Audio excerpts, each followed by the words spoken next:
¿Qué tal? Hola, hola, estamos en vivo. Muy buenas tardes. ¿Cómo están mis amigos de mediadores de esta comunidad que nos sigue? Para mí, pues siempre es un gusto y un placer sumamente grande poder estar con ustedes compartiendo Mediadores en Live de la segunda temporada. Es un programa enfocado a buscar soluciones jurídicas a los problemas que vivimos todos, pero con un enfoque más integral, con un enfoque emocional, por supuesto con un enfoque social, porque pues los problemas que vivimos, las personas, los seres humanos, son de seres humanos y por eso pues están cargados de emociones y es lo que nosotros también tratamos de abordar en este programa. Así que un saludo muy grande a todos los que se están conectando. Muchísimas gracias por acompañarnos en vivo.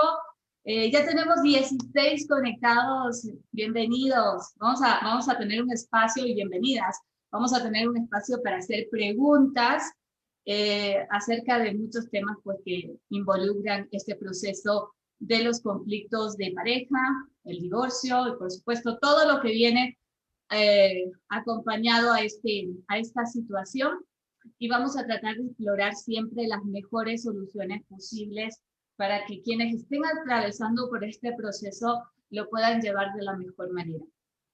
Muy bien. Antes de empezar a hacer la cuña comercial, pues están invitados cordialmente a inscribirse en la certificación superior en mediación que empieza este 23 de abril con aval de la Universidad Hemisferios. No te puedes perder. Es la octava edición y es la única certificación que hay en el 2021, así que pues no te quedes fuera, que la pandemia no te quite la oportunidad de seguir superándote cada día y de seguir estudiando. Así que estás cordialmente bienvenido y bienvenida a inscribirte y a matricularte en nuestra certificación superior en mediación, en donde vas a aprender, por supuesto, muchísimas técnicas y habilidades para poder solucionar conflictos. Vamos a dar ya la bienvenida, está conmigo, la están viendo en pantalla, qué gusto, es una gran amiga, una profesional a la que admiro muchísimo, la doctora Ana Inteago. Ella es jueza provincial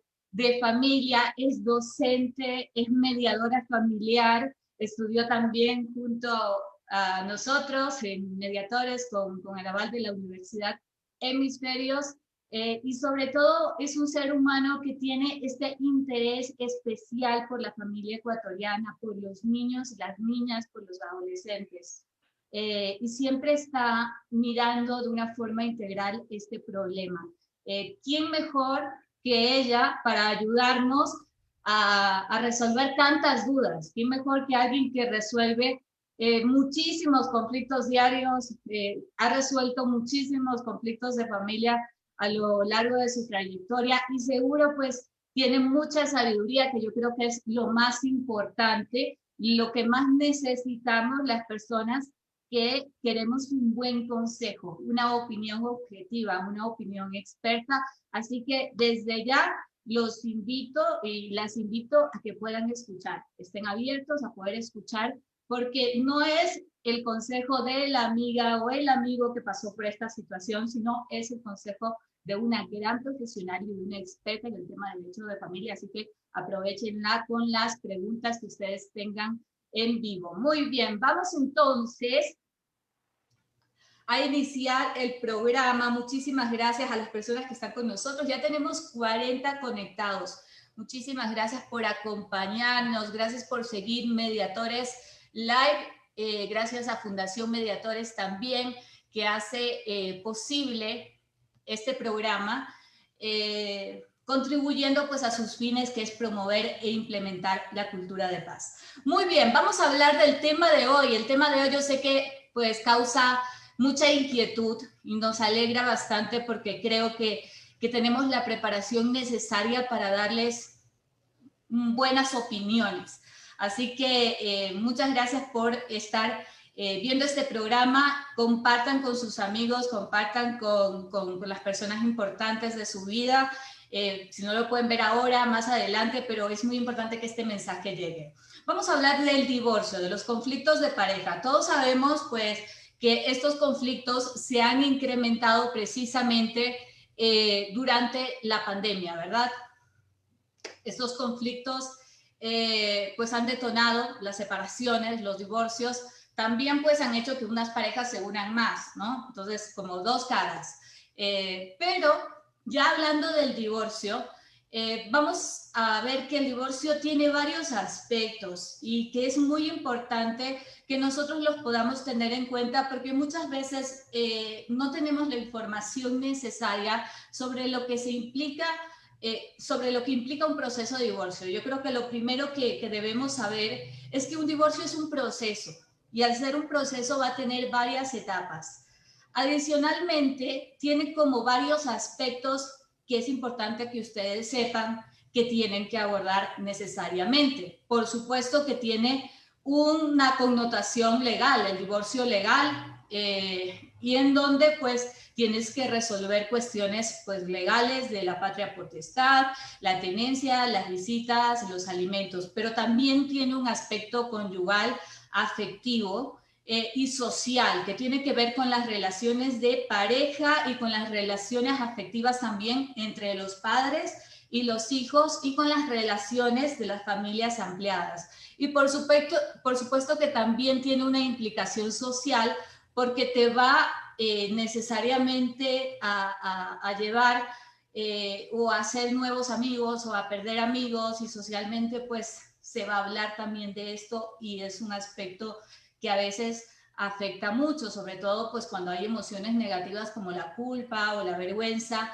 de contar una experiencia de estas, ¿no? También tiene un factor económico que vas a tener que solucionar, vas a ver que los bienes se van a repartir, que cada uno tiene que ver cómo va a vivir en adelante, porque antes eran dos, ahora pues va a ser una sola persona, entonces también tiene este componente económico. Básicamente, estos serían los aspectos de forma general y que doy a modo de introducción para pues empezar ya con la entrevista con nuestra experta, que es la doctora Ana Intriago. Tomando en cuenta todos estos aspectos, cuéntanos, Ana, ¿cómo ves a la sociedad ecuatoriana, ya desde tu experiencia como jueza de familia? ¿Cómo nos ves en estos aspectos? De alguna manera, las personas tienen las competencias necesarias para sobrellevar ese proceso o qué es lo que nos está haciendo falta en estas situaciones. Bienvenida, Ana. Gracias. Muchas gracias por la invitación, Joana. Siempre es un placer charlar contigo de estos temas, pues realmente desde que nos hemos conocido siempre ha sido un tema recurrente, ¿no? Puesto que tanto el ámbito en donde tú te desenvuelves como en el que yo me desenvuelvo, discutimos mucho estos temas, ¿no? Y bueno, la pandemia realmente cambió absolutamente el entorno en el cual nos desenvolvemos. Y esto, bueno, esto es en el mundo. En cuanto a nuestro ámbito, se produjeron varias cosas. No solamente esta sensación de aislamiento, ¿verdad?, que tenemos, de prohibición, de restricción, sino también de disminución de ingresos. La disminución de ingresos lamentablemente ha golpeado muchísimo a la familia ecuatoriana, ¿no? Ha golpeado muchísimo, ¿por qué? Porque evidentemente cuando ya no hay los mismos ingresos, ¿verdad?, el nivel de vida sufre. Y no es que han disminuido las necesidades, eso no es así. Al contrario, ¿qué hemos visto con el teletrabajo y con las clases, ¿verdad?, virtuales? Los gastos han aumentado los gastos de luz, han aumentado los gastos de internet, personas que ni siquiera se planteaban la idea que pues había que tener una conexión de internet buena o varios equipos con los que conectarse, hoy se ven abocados a esa necesidad. Papá y mamá trabajan, los hijos están en la escuela, en el colegio, ¿qué hacemos si hay un solo equipo? Esto es desde el punto de vista cómo es que están en una familia que trabaja, que tiene ingresos, ¿verdad? Esta situación ha golpeado. No digamos, ¿verdad? Con la situación de reducción, ¿verdad? De la jornada laboral y de estas circunstancias que se originaron con el acuerdo ministerial desde el año pasado, con ocasión de la pandemia. Todo esto, ¿verdad?, ha repercutido necesariamente en la vida de la familia. ¿Por qué? Porque entonces empiezan estos desajustes anímicos que lamentablemente no se han sabido manejar adecuadamente.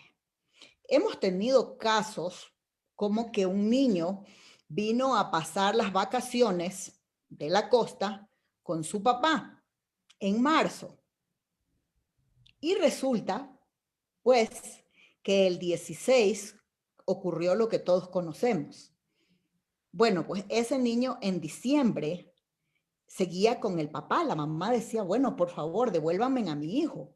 Y el hijo decía, no, yo no quiero volver, yo no me quiero ir. Entonces, realmente, fíjense, nos abocamos a una serie de situaciones que no tienen comparación con ninguna otra, ¿no? El mundo no estuvo preparado para la pandemia, acá menos. Entonces, han sucedido una serie de situaciones que, pues, hasta cierto punto nos han dejado, pues, en ocasiones perplejos, sí, han sucedido. Yo he visto, lamentablemente, más, claro, obviamente los que llegan a la judicatura son problemas. He visto más problemas que soluciones.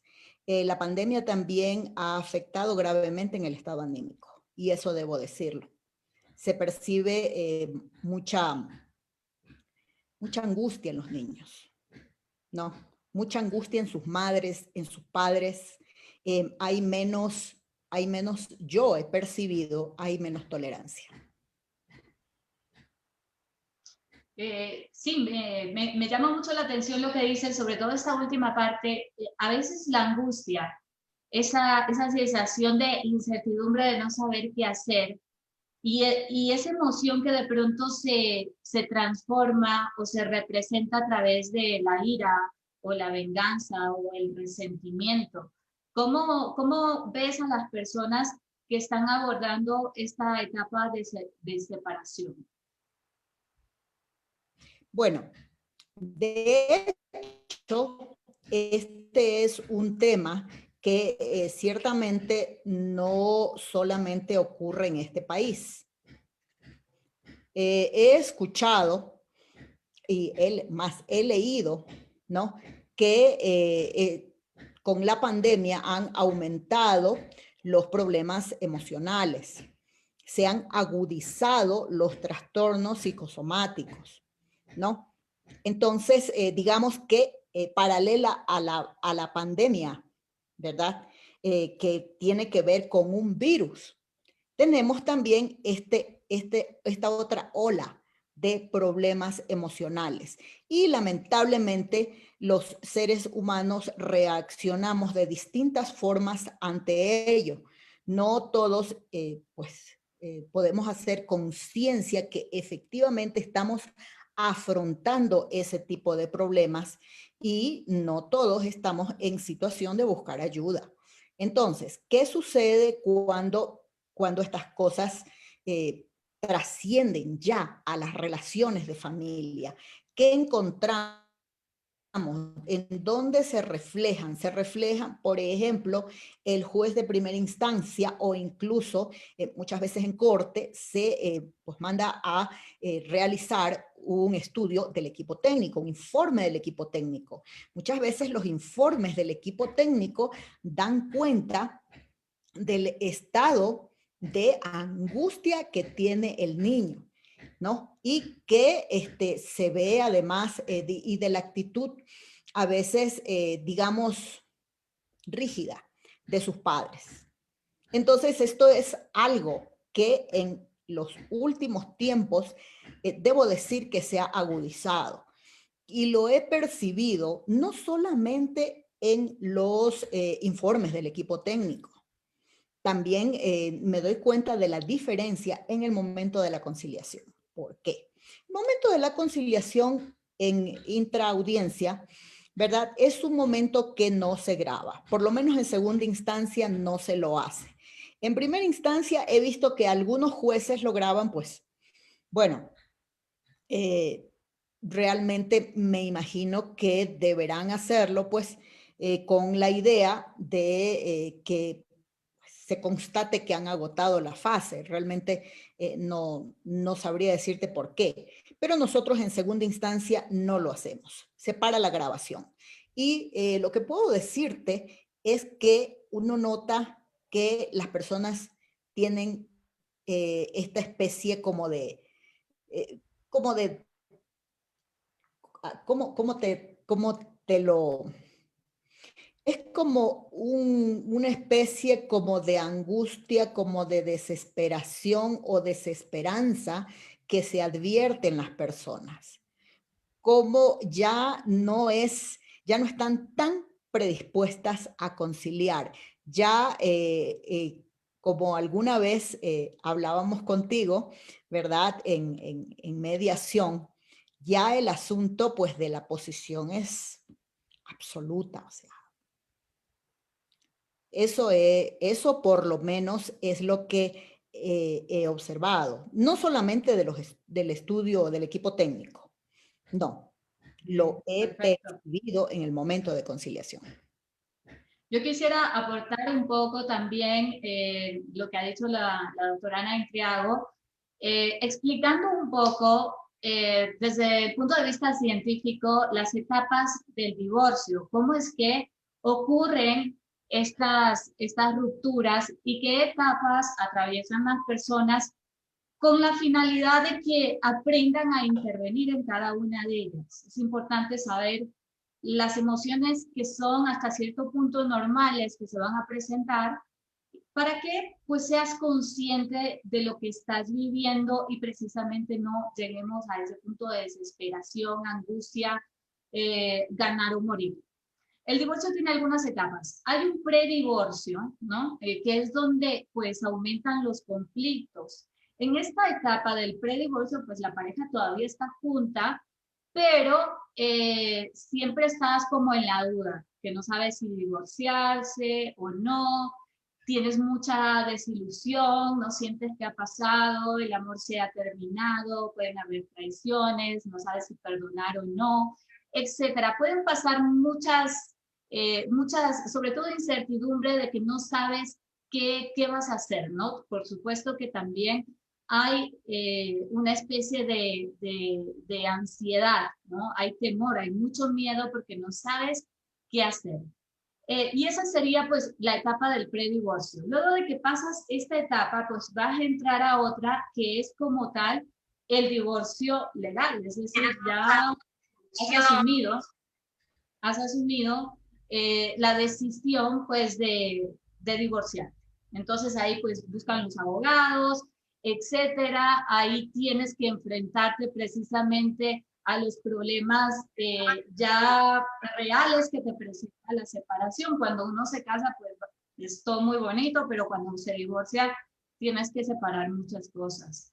Y bueno, en esta separación tienes que acordar quién va a cuidar a los hijos, quién va a tener el cuidado cotidiano, quién va a hacer las visitas, si lo van a hacer de forma compartida.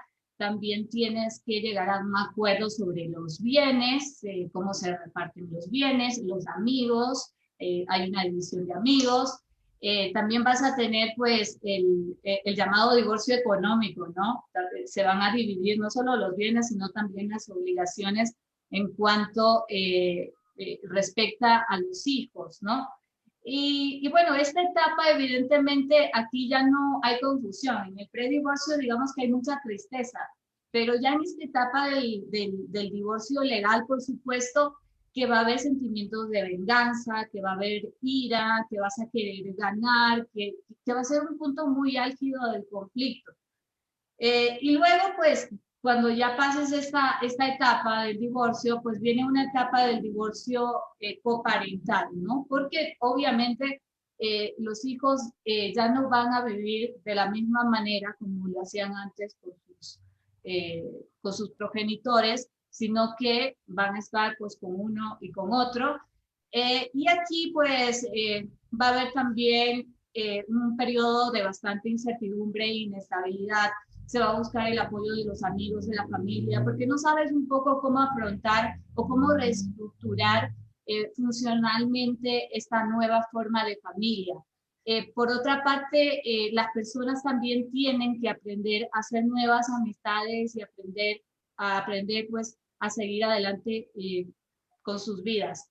Y finalmente, luego de esta etapa, pues ya va a haber una etapa ya de estabilidad en la que nuevamente pues cada uno ya va a estar tranquilo, en la que los hijos, si es que lo han hecho bien y han logrado superar pues de la mejor manera cada una de estas etapas, ya están un poco más estables y pues ya cada uno inicia una nueva pareja, un nuevo proyecto de vida.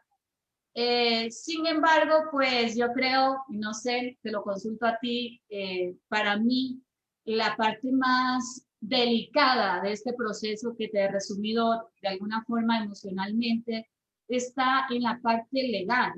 Y ahí tienen que ver pues los abogados y los amigos, entre comillas, desde mi punto de vista, que no siempre pues saben cómo abordar el tema de una manera eh, funcional a la familia, ¿no? De una manera pro niñez, sino que a veces como que, no sé, ciertas personas se enfocan mucho en el conflicto de adultos y como que descuidan esta parte y algunos abogados pues también ayudan en esta situación. Algunos, no todos, a mis amigos abogados que me están viendo.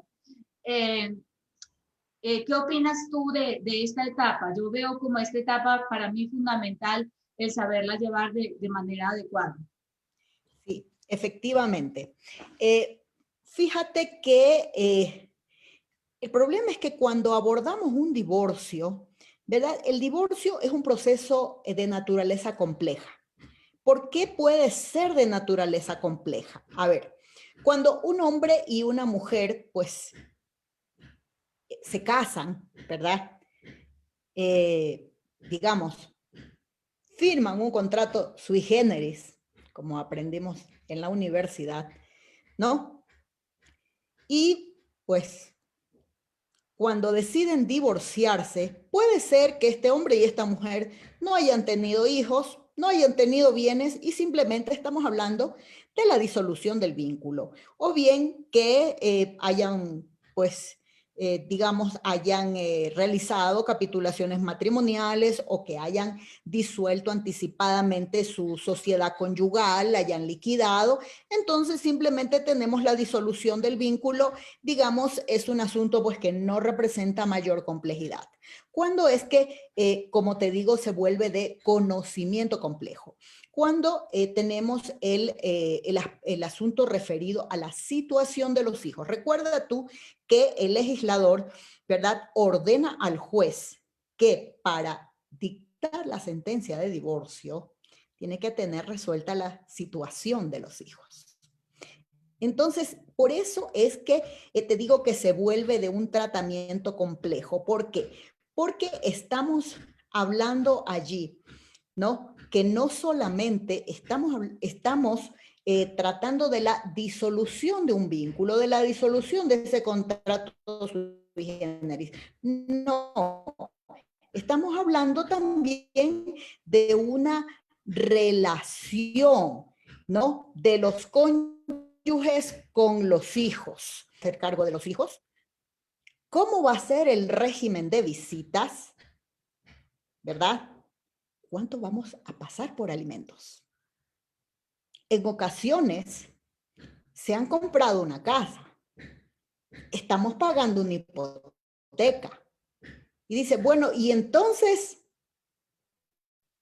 la ley dice que al cónyuge a quien se le confíe la tenencia y cuidado de los hijos, ¿verdad?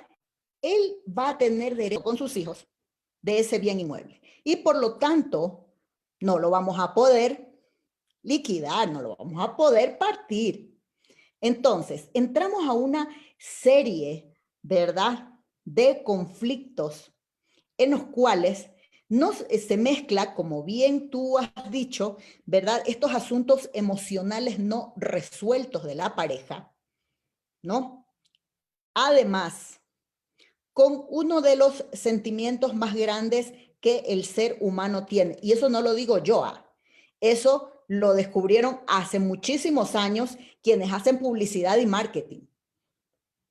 Es el amor que se le tiene a los hijos, pues supera en mucho, ¿verdad?, cualquier otro que el ser humano tenga.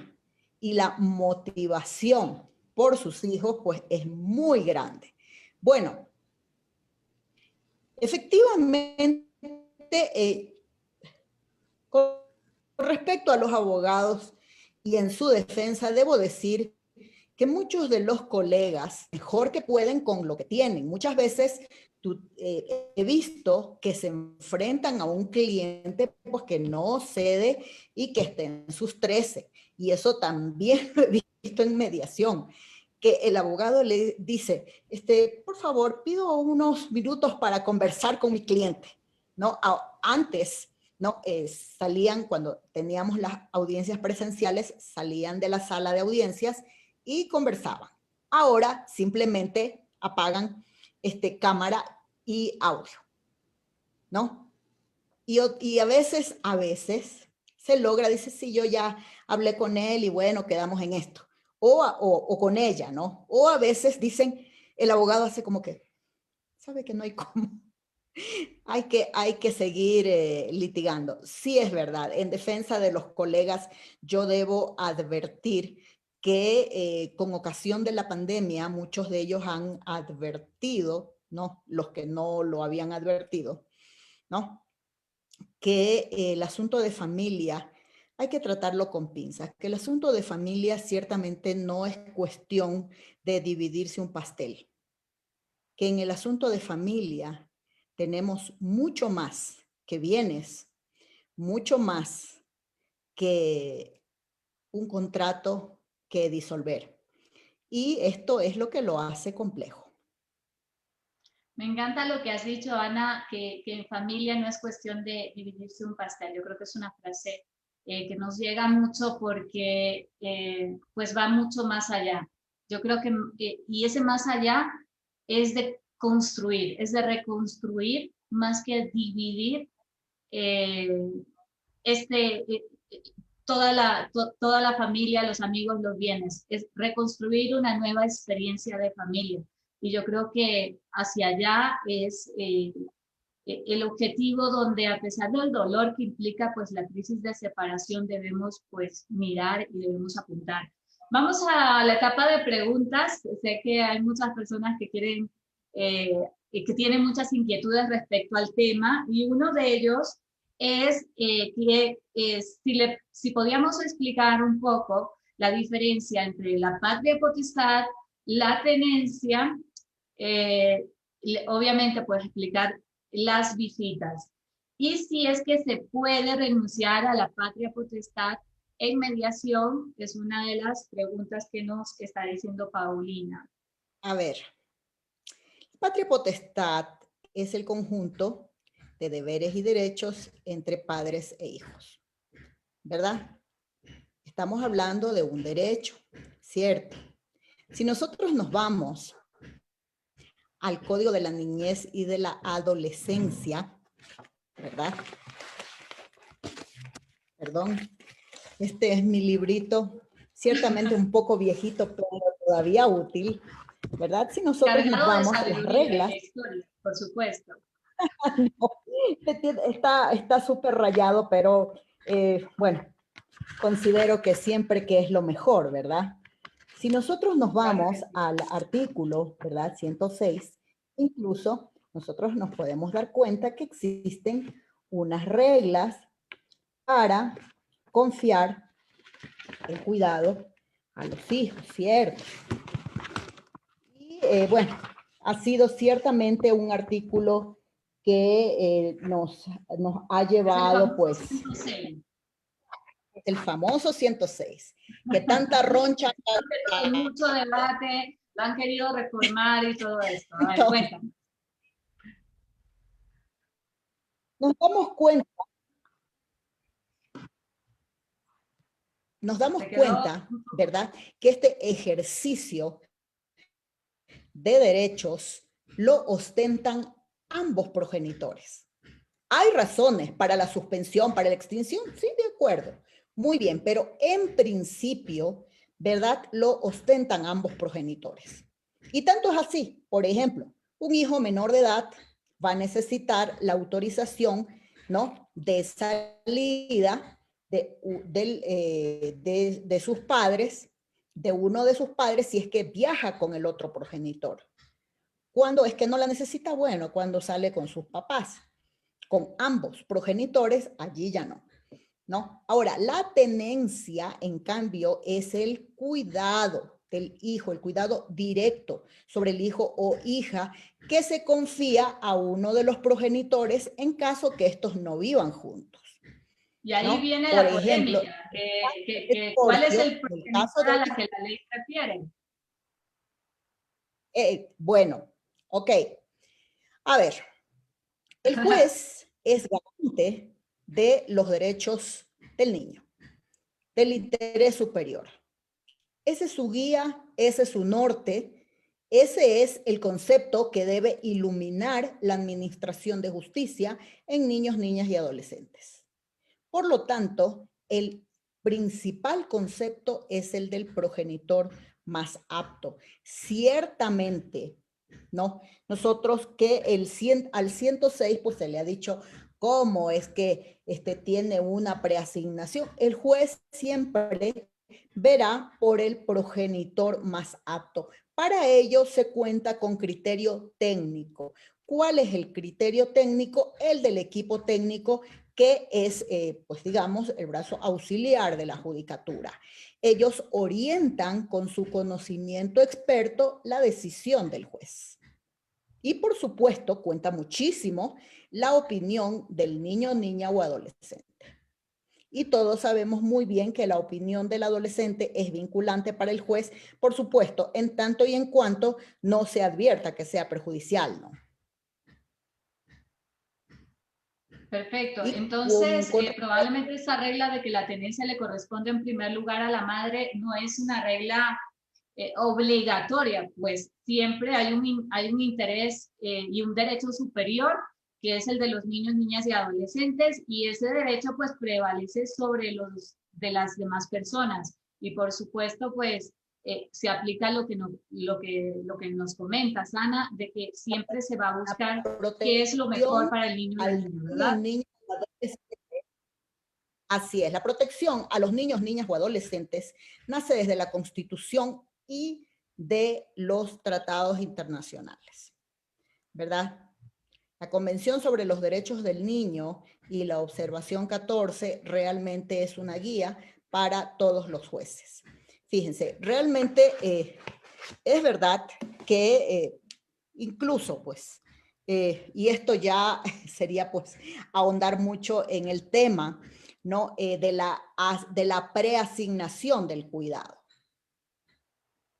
En realidad, el niño tiene derecho, ¿no?, a que el progenitor más apto sea quien, pues, a quien le sea confiado su cuidado. Realiza el cuidado cotidiano, Ese ¿no? tema El del cuidado progenitor. diario. Evidente, evidente, así es, evidente, así y pues es. el otro Digamos, con quién progenitor va a también va vivir. a ejercer el cuidado, pero evidentemente por la separación pues va a ser muy difícil que también lo haga diario. Entonces viene el régimen de visitas. Pero a veces pues he escuchado que comentan que este régimen es un poco injusto porque da muy poco tiempo para el progenitor no custodio. Entonces, generalmente un fin de semana cada 15 días, y pues este tiempo como que a veces es muy poco, ¿no? Para cuidar de los hijos e hijas. ¿Cómo funciona, cómo lo ves tú el régimen de visitas, que sería la oportunidad al progenitor que no tiene la custodia de que pueda cuidar de su hijo también, de su hijo o su hija? Bueno, este es un asunto polémico y es un asunto polémico por lo siguiente, ¿no? Debo decirte que he tenido casos en que las visitas no han sido ningún problema, se han ido aumentando gradualmente, y otros en los cuales se ha fijado visitas, pero por alguna razón el progenitor no custodio no hace uso de ellas, ¿no? Con lo cual va produciendo cada vez más rechazo en el niño, y es lógico que alguna vez que no quiera salir, simplemente el niño o niña se niega, dice, no, pues ya no me vinieron a ver, yo ya no quiero salir. Esta es una realidad. Ahora, la otra realidad, y que debemos entender, que los niños, niñas y adolescentes no son mascotas, no son objetos. ¿Y a dónde voy? Un niño, niña, tiene amistades, tiene intereses, y muchas veces los padres, ¿verdad? Dicen, no, es que le toca visita conmigo. Y el niño dice, pero yo quiero ir a la fiesta de no sé quién. No, te vas conmigo. Esas actitudes, lamentablemente, yo las he visto. Y es hasta cierto punto una mirada adultocéntrica que no tiene en cuenta las necesidades de su hijo y el derecho de desarrollarse que tiene un hijo. Que, fíjate, eso no se advertiría en el caso que los padres vivieran juntos. ¿Por qué? ¿Qué es lo que ha pasado durante toda la vida?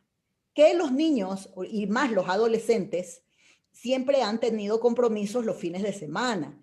O, bueno, ahora ya por la pandemia no, por supuesto, pero sí, pues en épocas anteriores así ha sido. Entonces, hay una serie de circunstancias que hace que cada proceso sea diferente. No es cierto que, pues, como he escuchado, pues, por allí, con razón o sin ella, ¿no? Que se perjudique intencionalmente al padre no custodio. Se evalúa una serie de aspectos y, por supuesto, se escucha al niño. Perfecto. ¿Qué pasa cuando los niños, a veces vemos que la pelea cuando los niños están como entre los 5, digamos hasta los 11 años, hay como que no conmigo y hay mucho conflicto.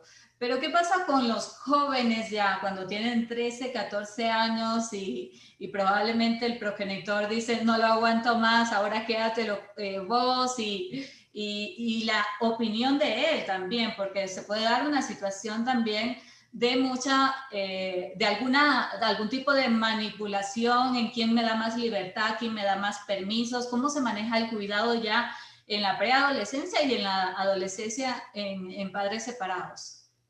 Bueno, esto ha ocurrido en algunas ocasiones, ¿no? No ha sido de ahora, ¿no? Hemos tenido casos de niñas, jovencitas, que se pelean absolutamente con la madre, o sea, por favor, es una pelea que uno dice, bueno, ¿y esto qué es, no? Y la joven ha expresado su deseo de vivir con su padre, ¿no? Y habiéndose hecho el estudio sobre el padre, es una persona adecuada, pues se lo ha confiado, pues el cuidado de pues, la adolescente a su padre, ¿no? Te recuerdo que el código habla que la adolescencia comienza a los 12 años, ¿verdad? Y a los 15 es cuando el adolescente puede intervenir directamente en defensa de sus derechos, ¿no? Digamos. estaríamos hablando de que no necesitaría la representación de su progenitor, ¿no? Hasta entre la época del 2003 hasta el 2009 sucedía eso desde los 12 años. Pero a partir de la reforma del 2009 se fijó esta edad en los 15. No el inicio de la adolescencia, sino la posibilidad de que el adolescente pueda representarse. Como te digo, Joana, cada proceso es un mundo. No es posible establecer reglas rígidas. ¿Y por qué no es posible establecer reglas rígidas? Porque es el juez quien tiene que velar por el interés superior de ese niño, de ese adolescente, ¿verdad? No puedes decir, ah, no, es que siempre tiene que irse con el papá, siempre tiene que irse con la mamá. Eso no se puede hacer, eso es imposible. Ahora, ¿qué sucede? Supongamos que el juez advierta la necesidad de terapia. Muchos jueces en la primera instancia así lo ordenan. Por ejemplo, ha habido juicios de visitas o de tenencia que han sido realmente, pues, digamos, bastante tormentosos. Entonces yo he observado que los jueces de primera instancia acertadamente disponen terapia obligatoria. Terapia no la hace el equipo técnico porque ellos, su función de ellos es pericial, ¿verdad? Pero sí una terapia de la cual deben dar cuenta a la judicatura, ¿no? Y cada cierto tiempo, ¿no? Van, digamos que, chequeando cómo va la situación, pues que empezó así, de esta forma tan terrible. Sí, perfecto. Justamente en este tema tenemos otra pregunta. ¿Qué pasa cuando hay este cambio, no? Probablemente pues la niña ha estado viviendo con su madre y en la adolescencia pues simplemente a lo mejor en una visita se va con su padre y dice no quiero volver, me quedo.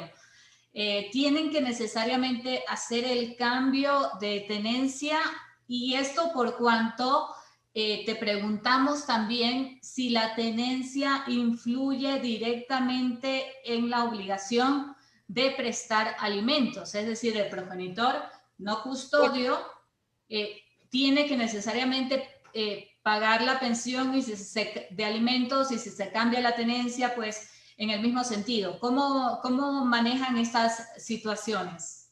Bueno, recordemos lo que el mismo código habla de la legitimación en cuanto a demandar alimentos, ¿no? Está legitimado para demandar alimentos el progenitor, el padre o madre, a cuyo cuidado se encuentre el hijo o hija. Entonces me parece que la respuesta está allí, ¿no? Hemos tenido algunos problemas, y esto no es de ahora, sino desde hace mucho tiempo, que muchas veces el adolescente dice, no, me voy, como tú dices, ¿no? Pues los niños es más difícil que lo hagan, pero los adolescentes, pues, digamos, por su propio periodo de desarrollo, esa ambivalencia a veces que transversaliza la vida adolescente, la vida emocional adolescente, ¿no?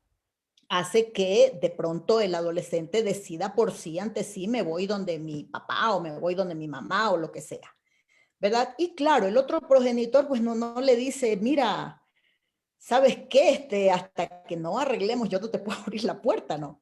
Sucede que pues se va, ¿no? Y la tarjeta sigue sumando, hasta que finalmente se pide una liquidación y allí pues viene el conflicto. Ha sucedido, ¿no? Para la corte, en corte, y los jueces muchas veces han salido de ese tema pues diciendo, bueno, aquí hay tal deuda, pero se dispone el pago directo al adolescente, por ejemplo, ¿verdad? Con lo cual, pues, no es que se le entrega al otro progenitor, sino que se supone que esas son para cubrir las necesidades, ¿no? Del adolescente, y si no está viviendo con ese otro progenitor, realmente, pues, él no es el beneficiario de los alimentos. Hemos tenido esta clase de casos y sí, y es por lo mismo que dice el código. ¿Quién está legitimado para reclamar los alimentos? Claro. Es Y eso, algo y eso yo creo que simple. es muy importante entender la diferencia, que esa pensión de alimentos no es ni para la mamá ni para el papá. Es No. simplemente un representante y un administrador de esa pensión de alimentos. Entonces, a veces como que se confunde un poco y el ego, hablamos en el programa anterior cómo el ego pues nos hace a veces cometer errores, pero una cuestión de ego es, no, yo no le quiero dar la plata a ella, yo no le quiero, bueno, son menos los casos, dar la plata a él, quiero pagar directo al colegio. Y a veces hay casos en el que el colegio cuesta muchísimo, $800, y bueno, entonces te doy sí, $100 entonces en el SUPA y ya verás cómo te arreglas. Y empiezan a jugar un poco de esta forma. Entonces, ¿cómo ves tú esta situación de la forma de pagar los alimentos también, en donde a veces por una cuestión de desconfianza, ego, capricho, venganza, no se quiere dar el dinero, digamos, al progenitor que el custodio que lo administre, ¿no? Bueno, realmente yo no voy a hablar de lo que podría pensarse que lo que podría constituir una forma de control, ¿no? Del progenitor que está obligado a prestar alimentos, pero sí la propia ley lo faculta. ¿Por qué? Porque dispone el pago directo de las necesidades del alimentario que el juez señale. Por ejemplo, puede disponer exactamente el pago, como tú dices, del colegio, ¿no? O el pago, pues no sé, de alguna, a ver, yo Un he tenido usufructo, casos, no, bueno, sí, algún exacto. arriendo, ¿no? Se puede dar un bien en usufructo, exacto, para un bien propio, ¿no? Para que viva el alimentario, ¿no? En fin, estas son cosas que efectivamente la ley permite. Ahora, la finalidad o aquel motivo, si proviene de una necesidad de control, ¿no? Del otro progenitor, realmente pues la judicatura lo que hace es asegurar que el niño, niña o adolescente efectivamente vea satisfechas las necesidades. Recordemos que el derecho de alimentos también tiene naturaleza compleja. Claro, que son varias las necesidades. Ahí tenemos los rubros: alimentación, vestido, vivienda, recreación, etcétera, ¿no? Y son varias las necesidades. Y nuevamente volvemos aquí a una regla que yo creo que a todos, por supuesto que para los jueces es guía, pero para los padres también debe ser una guía de siempre preguntarnos qué es lo mejor para mi hijo o hija. O sea, a veces nos olvidamos hacer esa pregunta, ¿qué es lo mejor para ellos? Y pues yo les hago un paréntesis y un llamado para que frente a cualquier situación que estén atravesando, siempre se pregunten qué es lo mejor para ellos y que eso sea como la guía para seguir tomando decisiones. Tenemos más preguntas. Bueno, un comentario, ¿no? Dice, el derecho de alimentos no es de los padres, es de los hijos. Por supuesto que sí. Cuando el adolescente se independiza con pareja, pierde alimentos o puede el alimentante demandar la suspensión de la pensión de alimentos. Hablamos de mayor de 15 años. Bueno, recordemos que el joven mayor, digamos, de 16 años, puede trabajar, ¿no? Y ahí entraríamos nosotros a las causales, por ejemplo, de emancipación, ¿no? Entonces, claro, el joven emancipado ya no tendría derecho, porque ya se ha emancipado y Y ya si está tiene una trabajando. pareja, ¿puede seguir pidiendo alimentos a sus padres? Bueno, a ver, yo recuerdo, y te estoy hablando de pues, cuando yo era jueza de primera instancia, ¿verdad? Vino una muchacha adolescente 16 años tenía la muchacha. Y resulta que ella pues había tenido un hijo y estaba reclamando alimentos para mujer embarazada, en aquella época se llamaban prenatales, al padre de su hijo. Bueno, pues el padre de ella vino a pedir la extinción de la pensión. Recuerdo que en aquella época se la negué. Apeló y la corte de aquella época me confirmó, ¿no? Porque pues la muchacha es verdad, pero sin embargo no es que estaba emancipada. La joven sí había quedado embarazada, pero esto no significa que el hecho de ser una adolescente embarazada le hubiera sacado del ámbito de tutela del Código de la Niñez y de la Adolescencia, ¿no? Una cosa distinta es la emancipación. Otra cosa es, ¿verdad? Es pues, que siga todavía bajo la protección tanto es así que fijémonos, ni siquiera la mayoría de edad, ¿no? De 18 a 21, ¿no? Quien estudia y esos estudios le impidan trabajar, tiene derecho a ser asistido mediante la pensión alimenticia, ¿no? Claro, y en este caso yo creo que eso es muy importante ahora que se debate el nuevo Código de la Niñez y la Adolescencia, pues se tome en cuenta este aspecto, ¿no? Este aspecto de independencia también de los hijos e hijas y también que se valore la independencia económica.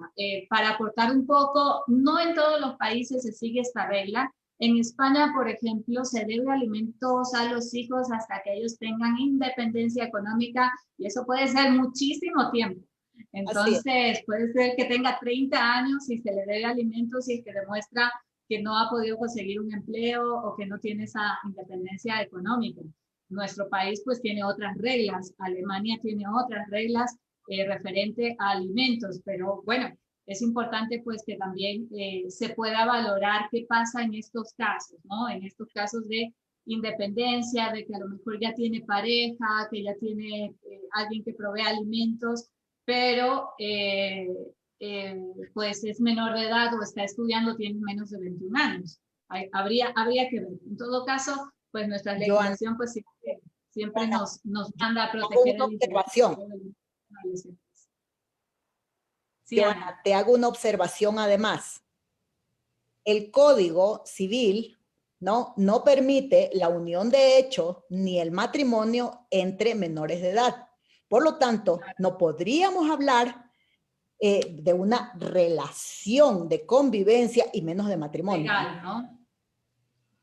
Ajá, ese es el detalle. Bueno, pues muy bien. Preguntas muy interesantes que nos hacen. Vamos a ver, tenemos más preguntas en vivo. Ya nos quedan solo 5 minutos. Ha estado hermosísima la conversación. Los temas bastante polémicos. Y vamos a ver qué otras preguntas nos tienen nuestros amigos que nos están viendo en Facebook. Vamos a ver. Nos pregunta, en el caso de que el domicilio de ninguno de los dos progenitores cumpla con los estándares para un régimen de visitas adecuado, ¿existen puntos de encuentro familiar en el país? A ver, esto no es que necesariamente el progenitor se lleve al hijo al domicilio. A ver, en ocasiones se da la posibilidad que pernocte el niño, niña o adolescente, y más entrando ya a la adolescencia, en ocasiones. Esto no es una constante. Y para permitirle que pernocte, ciertamente se ve si es que, como acaba de decir, es algo, digamos, hay digamos, la posibilidad de que esto suceda. Es decir, si el adolescente, niño, niña o adolescente va a tener un lugar propio donde dormir, ¿verdad? Si va a tener las comodidades, entonces al progenitor no custodio que esté ejerciendo derecho de visitas, se le va a dar esa posibilidad. Si no, no es así. Simplemente pues lo pasa recogiendo, pasa unas horas que pueden ser en un parque, en un cine, en un lugar apropiado, pues para compartir y pues y tiene que devolverlo a la casa del progenitor que esté encargado de su tenencia, ¿no? No es una Bueno, esto se ve constante. mucho ahora de que algunas personas, bueno, sabemos que la capital, por ejemplo, pues es una ciudad que agrupa a personas de todo el país y bueno, pues ha habido separaciones y por la crisis económica, pues algunos han vuelto a sus ciudades, ¿no? A sus ciudades de origen. Y pues ahí, por ejemplo, pues las visitas no pueden hacerse como si viven en la misma ciudad y claro, pues se establece tiempos y horarios adecuados pues a esas nuevas circunstancias. Lo importante pues es el contacto, el cariño, ¿no? Que los hijos se sientan queridos, se sientan cuidados y a veces pues a pesar de la distancia o a pesar de las circunstancias difíciles que a todos nos ha tocado vivir, es importante por ellos seguir haciendo este esfuerzo de hacerles sentir siempre cuidados y amados. Yo creo que es una reflexión importante cuando pues existen estas situaciones que a veces por cuestiones económicas, de movilidad, etcétera, pues no se puede ya vivir en el mismo lugar. Y bueno, los niños necesitan seguir siendo cuidados y amados, así que yo creo que si es que los padres están en una situación cooperativa, seguro van a encontrar pues soluciones bastante favorables a los hijos e hijas. Vamos con otra pregunta, una última pregunta que tengo por acá. ¿Qué pasa en el caso de haber perdido el empleo, haber disminuido el ingreso? ¿Cuánto es el mínimo que hay que pasar de pensión a los hijos e hijas? Bueno, una vez más. Un caso muy común ahora. Los jueces y juezas estamos atados a la tabla de pensiones alimenticias. Este es un tema bastante hoy de bastante actualidad y bastante polémico. Es cierto que, como dije al inicio, nosotros, un sector muy grande de la población ha desmejorado en sus ingresos, pero también es cierto que el juez está sujeto a la ley, ¿verdad? Y la ley prohíbe fijar pensiones menores de las que constan en la tabla de pensiones. Por eso se llama pensiones mínimas. Estamos hablando de un piso, no de un techo. Por lo tanto, pues, es lo que la tabla dice. Pues muy bien, muchísimas gracias a las personas que se han conectado. Espero pues haber contestado las preguntas. Sin duda yo sé que hay muchas inquietudes más, pero estaremos y le invitamos próximamente a la doctora Ana Intriago para que nos acompañe en un futuro programa. ¿Cuál sería tu reflexión final, Ana, para las personas que están atravesando ese problema de separación, de conflictos de pareja y que tienen hijos? ¿Qué podrías recomendar ya desde un plano más familiar y social? Bueno, mi reflexión es la siguiente. Las relaciones entre las personas adultas, pues, pueden continuar o pueden terminar. Las relaciones que tenemos con nuestros hijos son para siempre. Por alguna razón hemos escogido a la pareja que tenemos y al padre o madre de nuestros hijos. Nadie nos obligó, hemos sido nosotros, por nuestra voluntad, ¿no? Por lo tanto, ha sido la autonomía de nuestra voluntad que ha hecho que tengamos un hijo con esa persona.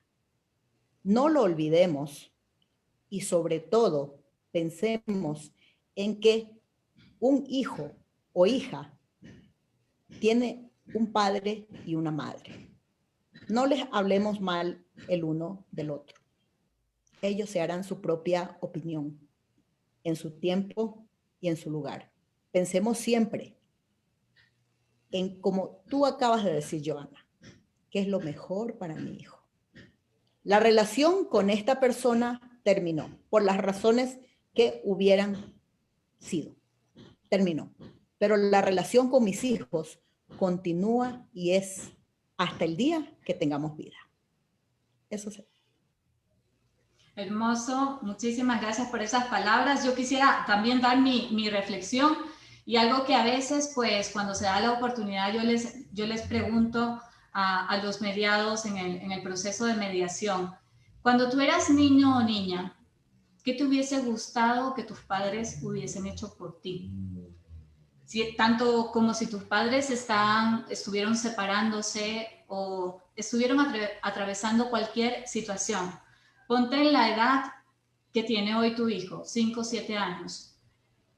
¿Cómo te gustaría que tus padres fueran contigo? ¿Qué te gustaría de ellos? ¿Qué es lo que quisieras? Vuélvete ese niño y vuelve a sentir como lo hacía ese niño que un día fuiste.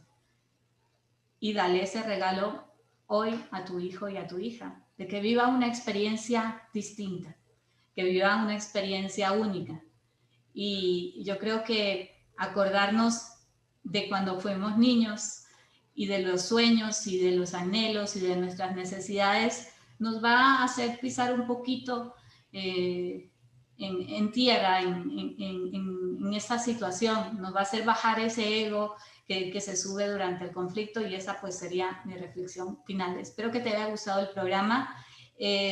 Gracias a Fundación Mediatores por siempre apoyarnos para este tipo de iniciativas, y Dios mediante te espero el próximo miércoles a las 18 horas con otro Mediatores Live, temas y conflictos jurídicos que nos importan y nos afectan a todos. Un beso, chao, chao. Gracias, Ana. Chao, chao.